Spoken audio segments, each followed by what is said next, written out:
사무엘하 8장. 그 뒤에 다윗이 블레셋 사람을 쳐서 그들을 굴복시키고 블레셋 사람의 손에서 메덱 암마를 빼앗았다. 다윗은 또 모압을 쳤다. 그는 모압 포로들을 줄을 지어 세운 다음에 그들을 땅에 엎드리게 하고 매 석줄 중에 2줄은 죽이고 1줄은 살려주었다. 모압 사람들은 다윗의 종이 되어 그에게 조공을 바쳤다. 르홉의 아들 소바왕 하다데셀이 유프라테스강 유역에서 자기 세력을 되찾으려고 출정하였을 때에 다윗이 그를 치고 그에게서 기마병 1,700명과 보병 2만 명을 포로로 사로잡았다. 다윗은 또 병거를 끄는 말 가운데서도 100필만 남겨놓고 나머지는 모조리 다리의 힘줄을 끊어버렸다. 다마스쿠스의 시리아 사람들이 소바왕 하다데셀을 도우려고 군대를 보내자 다윗은 시리아 사람 2만 2천 명을 쳐 죽이고 시리아의 다마스쿠스에 주둔군을 두니 시리아도 다윗의 종이 되어 그에게 조공을 바쳤다. 다윗이 어느 곳으로 출전하든지 주님께서 그에게 승리를 안겨주셨다. 그때 다윗은 하다데셀의 신하들이 가지고 있는 금 방패를 다 빼앗아서 예루살렘으로 가져왔다. 또 다윗 왕은 하다데셀의 두 성읍 베다와 베로데에서는 노쇠를 아주 많이 빼앗아 왔다. 하맛 왕 도이는 다윗이 하다데셀의 온 군대를 쳐서 이겼다는 소식을 들었다. 그는 자기의 아들 요람을 다윗 왕에게로 보내서 무난하게 하고 다윗이 하다데셀과 싸워서 이긴 것을 축하하게 하였다. 하다데셀은 도이와 서로 싸우는 사이였다. 요람은 은과 금과 노스로 만든 물건을 많이 가지고 다윗에게로 왔다. 다윗 왕은 이것들도 따로 구별하여서 이미 정복한 모든 민족에게서 가져온 것에서 따로 구별하여 둔 은금과 함께 주님께 바쳤는데 그것들은 그가 에돔과 모압과 암몬 사람들과 블레셋 사람들과 아말렉에게서 가져온 은금과 르홉의 아들인 소바왕 하닷 에셀에게서 빼앗아온 물건 가운데서 따로 떼어놓은 은과 금이었다.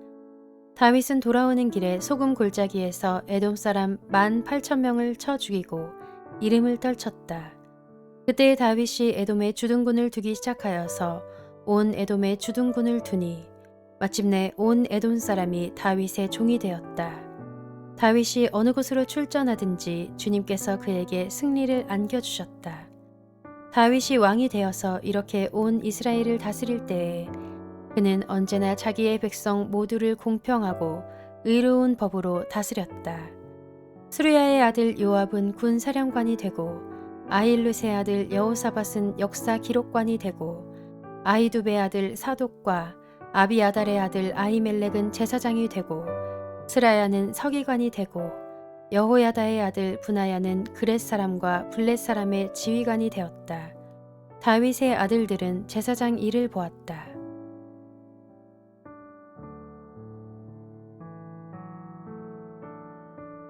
사무엘하 9장.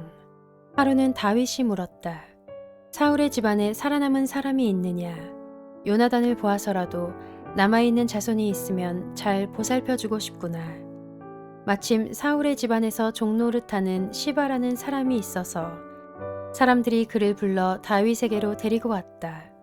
왕이 그에게 내가 시바냐 하고 물으니 그러합니다 하고 그가 대답하였다. 왕이 물었다. 사울의 집안에 남은 사람이 없느냐? 있으면 내가 하나님의 은총을 그에게 베풀어 주고 싶다. 그러자 시바가 왕에게 대답하였다. 요나단의 아들이 하나 남아 있습니다. 2 다리를 접니다. 왕이 그에게 물었다. 그는 지금 어디에 있느냐? 시바가 왕에게 대답하였다. 그는 지금 로드발에 있는 암미엘의 아들 마길의 집에서 삽니다. 다윗 왕이 사람을 보내어서 로드발에 있는 암미엘의 아들 마길의 집에서 그를 데려왔다. 사울의 손자이며 요나단의 아들인 무비보셋은 다윗에게 와서 엎드려 절하였다. 다윗이 내가 무비보셋이냐 하고 물었다. 그가 대답하였다. 예, 임금님의 종 무비보셋입니다. 다윗이 그에게 말하였다. 겁낼 것 없다. 내가 너의 아버지 요나단을 생각해서 내게 은총을 베풀어 주고 싶다. 너의 할아버지 사울 임금께서 가지고 계시던 토지를 너에게 모두 돌려주겠다. 그리고 너는 언제나 나의 식탁에서 함께 먹도록 하여라. 무비보셋이 엎드려 아뢰었다. 이 종이 무엇이기에 죽은 개나 다름없는 저를 임금님께서 이렇게까지 돌보아 주십니까? 다윗 왕은 사울의 종 시바를 불러서 일렀다. 사울과 그의 온 집안이 가졌던 모든 것을 내가 이제 너희 상전의 손자인 무비보셋에게 주었다. 그러니 너는 너의 아들들과 종들과 함께 모두 그 땅을 갈고 거두어서 너희 상전의 집안이 먹을 양식을 되도록 하여라. 그러나 너희 상전의 손자인 무비보셋은 언제나 나의 식탁에서 음식을 먹을 것이다. 시바에게는 아들 15과 종 20명이 있었다. 시바가 왕에게 대답하였다. 높으신 임금님께서 이 종에게 명령하신 그대로 이 종이 모두 하겠습니다. 그리하여 무비보셋은 왕자들과 다름없이 언제나 다윗 왕의 식탁에서 음식을 먹었다. 무비보셋에게는 미가라는 어린 아들이 하나 있었다. 시바의 집에 사는 사람들은 모두 무비보셋의 종이 되었다. 무비보셋은 언제나 왕의 식탁에서 먹었으며 예루살렘에서만 살았다. 그는 2 다리를 다 절었다. 사무엘하 10장. 그 뒤에 암몬 사람의 왕이 죽고 그의 아들 한운이 그를 이어서 왕이 되었다. 다윗은 한운의 아버지 나하스가 나에게 은혜를 베풀었으니 나도 나하스의 아들 한운에게 은혜를 베풀어야겠다 하고서 신하들을 보내어 고인에게 조의를 표하게 하였다. 그래서 다윗의 신하들이 암몬 사람의 땅에 이르렀다. 그러나 암몬 사람의 대신들이 자기들의 상전인 한운에게 말하였다. 다윗이 임금님께 조문사절을 보낸 것이 임금님의 부친을 존경하기 때문이라고 생각하십니까? 오히려 이 도성을 두루 살피고 정탐하여 함락시키려고 다윗이 임금님께 자기의 신하들을 보낸 것이 아닙니까? 그래서 한우는 다윗의 신하들을 붙잡아서 그들의 한쪽 수염을 깎고 입은 옷 가운데를 도려내어 양쪽 엉덩이가 드러나게 해서 돌려보냈다. 사람들은 이 일을 다윗에게 알렸다. 조문사절이 너무나도 수치스러운 일을 당하였으므로 다윗 왕은 사람을 보내어 그들을 맞으며 수염이 다시 자랄 때까지 여리고에 머물러 있다가 수염이 다 자란 다음에 돌아오라고 하였다. 암몬 사람들은 자기들이 다윗에게 미움을 사게 된 줄을 알았다. 암몬 사람들은 사람을 보내어서 벤르옵의 시리아 사람과 소바의 시리아 사람에게서 보병 2만 명과 마아가의 왕에게서 1000명과 돕 사람들에게서 12,000명을 용병으로 고용하였다. 다윗은 이 소식을 듣고 요압에게 전투 부대를 맡겨서 출동시켰다. 암몬 사람도 나와서 성문 앞에서 전열을 갖추었으며 소바와 르옵의 시리아 사람들과 돕과 마아가의 용병들도 각각 들녘에서 전열을 갖추었다. 요압은 적이 자기 부대의 앞뒤에서 전열을 갖추어 포진한 것을 보고 이스라엘의 모든 정예병 가운데서 더 엄격하게 정예병을 뽑아서 시리아 군대와 싸울 수 있도록 전열을 갖추었다. 남은 병력은 자기의 아우 아비새에게 맡겨 암몬 군대와 싸우도록 전열을 갖추게 하고서 이렇게 말하였다. 시리아 군대가 나보다 더 강하면 내가 와서 나를 도와라. 그러나 암몬 군대가 너보다 더 강하면 내가 가서 너를 돕겠다. 용기를 내어라. 용감하게 싸워서 우리가 우리 민족을 지키고 우리 하나님의 성읍을 지키자. 주님께서 좋게 여기시는 대로 이루어 주실 것이다. 그런 다음에 요압이 그의 부대를 거느리고 시리아 사람들과 싸우러 나아가니 시리아 군인들이 요압 앞에서 도망하여 버렸다. 암몬 군인들은 시리아 군인들이 도망하는 것을 보고서 그들도 아비새 앞에서 도망하여 성으로 들어가 버렸다. 요압은 암몬 군대와 싸우기를 그치고 예루살렘으로 돌아왔다.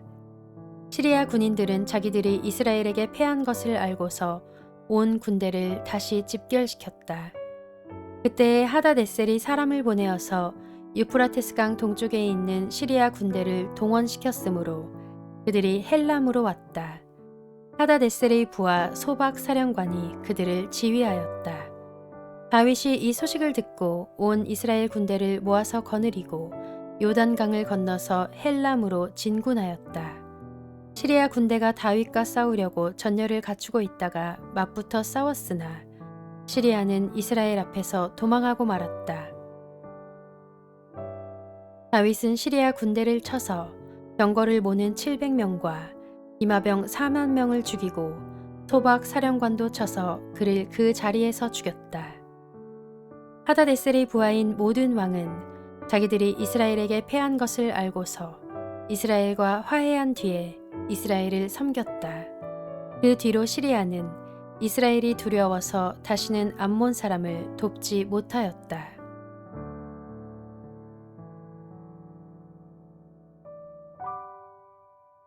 사무엘하 11장. 그 다음의 봄에 왕들이 출전하는 때가 되자 다윗은 요압에게 자기의 부하들과 온 이스라엘의 군인들을 맡겨서 출전시켰다. 그들은 암몬 사람을 무찌르고 랍바를 포위하였다. 그러나 다윗은 예루살렘에 머물러 있었다. 어느 날 저녁에 다윗은 잠깐 눈을 붙였다가 일어나 왕궁의 옥상에 올라가서 거닐었다. 그때 그는 한 여인이 목욕하는 모습을 옥상에서 내려다보았다. 그 여인은 아주 아름다웠다. 다윗은 신하를 보내서 그 여인이 누구인지 알아보게 하였다. 다녀온 신하가 그 여인은 엘리암의 딸로서 헷 사람 우리아의 아내 밧세바라고 하였다. 그런데도 다윗은 사람을 보내어서 그 여인을 데려왔다. 밧세바가 다윗에게로 오니 다윗은 그 여인과 정을 통하였다. 그 여인은 마침 부정한 몸을 깨끗하게 씻고 난 다음이었다. 그런 다음에 밧세바는 다시 자기의 집으로 돌아갔다. 얼마 뒤에 그 여인은 자기가 임신한 것을 알고 다윗에게 사람을 보내서 자기가 임신하였다는 사실을 알렸다. 다윗이 그 소식을 듣고는 요압에게 전가를 보내서 헷 사람 우리아를 왕궁으로 보내게 하였다. 요압이 우리아를 다윗에게 보내니 우리아가 다윗에게로 왔다. 다윗은 요압의 안부와 군인들의 안부를 묻고 싸움터의 형편도 물었다. 그런 다음에 다윗은 우리아에게 말하였다. 이제 그대의 집으로 내려가서 목욕을 하고 쉬어라. 우리아가 어전에서 물러가니 왕은 먹을 것을 함께 딸려서 보냈다. 그러나 우리아는 자기 상전의 종들과 함께 대궐 문간에 누워서 자고 자기 집으로는 내려가지 않았다. 다윗은 우리아가 자기 집으로 내려가지 않았다는 말을 듣고 원정길에서 돌아왔는데 왜 집으로 내려가지 않는지를 우리아에게 물었다. 우리아가 다윗에게 대답하였다. 언약궤와 이스라엘과 유다가 모두 장막을 치고 지내며 저희 상관이신 요압 장군과 임금님의 모든 신하가 벌판에서 진을 치고 있습니다. 그런데 어찌 저만 홀로 집으로 돌아가서 먹고 마시고 나의 아내와 잠자리를 같이 할 수가 있겠습니까? 임금님이 확실히 살아계심과 또 임금님의 생명을 걸고 맹세합니다. 그런 일은 제가 하지 않겠습니다. 다윗이 우리아에게 말하였다. 그렇다면 오늘은 날도 저물었으니 여기에서 지내도록 하여라. 그러나 내일은 내가 너를 보내겠다. 그리하여 우리아는 그날 밤을 예루살렘에서 묵었다. 그 다음 날 다윗이 그를 불러다가 자기 앞에서 먹고 마시고 취하게 하였다. 그러나 저녁 때에 그는 여전히 왕의 신하들과 함께 잠자리에 들고 자기 집으로는 내려가지 않았다. 다음 날 아침에 다윗은 요압에게 편지를 써서 우리아의 편에 보냈다. 다윗은 그 편지에 다음과 같이 썼다. 너희는 우리아를 전투가 가장 치열한 전선으로 앞세우고 나아갔다가 너희만 그의 뒤로 물러나서 그가 맞아서 죽게 하여라. 요압은 적의 성을 포위하고 있다가 자기가 알고 있는 대로 적의 저항 세력이 가장 강한 곳에 우리아를 배치하였다. 그 성의 사람들이 나가서 요압의 군인들과 싸우는 동안에 다윗의 부하들 쪽에서 군인 몇 사람이 쓰러져서 죽었고 그때에 헷 사람 우리아도 전사하였다. 요압이 다윗에게 사람을 보내서 전쟁의 상황을 모두 전하였다. 요압은 전령에게 이렇게 지시하였다. 내가 이번 전쟁의 상황을 모두 임금님께 말씀드리고 났을 때에 임금님이 화를 내시며 내게 말씀하시기를 너희가 왜 그토록 성에 가까이 가서 싸웠느냐? 적의 성벽 위에서 적병들이 활을 쏠 줄도 몰랐단 말이냐? 여룻베셋의 아들 아비멜렉을 누가 쳐서 죽였느냐? 어떤 여자가 성벽 위에서 그의 머리 위로 맷돌 윗짝을 던져서 그가 데베스에서 죽지 않았느냐? 그런 것을 알면서 너희가 무엇 때문에 그토록 성벽에 가까이 갔느냐 하시면 너는 임금님의 부하 햇사람 우리아도 죽었습니다 하고 대답하여라. 전령이 떠나 다윗에게 이르러서 요압이 심부름을 보내면서 일러준 말을 모두 전하였다. 전령은 다윗에게 이렇게 말하였다. 우리의 적은 우리보다 강하였습니다. 적이 우리와 싸우려고 평지로 나왔으므로 우리는 적들을 성 안으로 밀어 넣으려고 성문 가까이까지 적들을 밀어붙였습니다. 그때의 성벽 위에 있는 적들이 임금님의 부하들에게 활을 쏘았습니다. 그래서 임금님의 부하들 가운데서 몇 사람이 죽었고 임금님의 부하인 햇사람 우리아도 죽었습니다. 그러자 다윗이 전령에게 말하였다. 너는 요압에게 칼은 이 편도 죽이고 저 편도 죽이기 마련이니 이번 일로 조금도 걱정하지 말라고 전하여라. 오히려 그 성을 계속 맹렬히 공격하여서 무너뜨리라고 전하여 요압이 용기를 잃지 않도록 하여라. 우리아의 아내는 우리아가 죽었다는 소식을 듣자 자기의 남편을 생각하여 슬피 울었다. 애도하는 기간이 지나니 다윗이 사람을 보내어서 그 여인을 왕궁으로 데려왔다. 그 여인은 이렇게 하여서 다윗의 아내가 되었고 그들 사이에서 아들이 태어났다. 그러나 주님께서 보시기에 다윗이 한 이번 일은 아주 악하였다.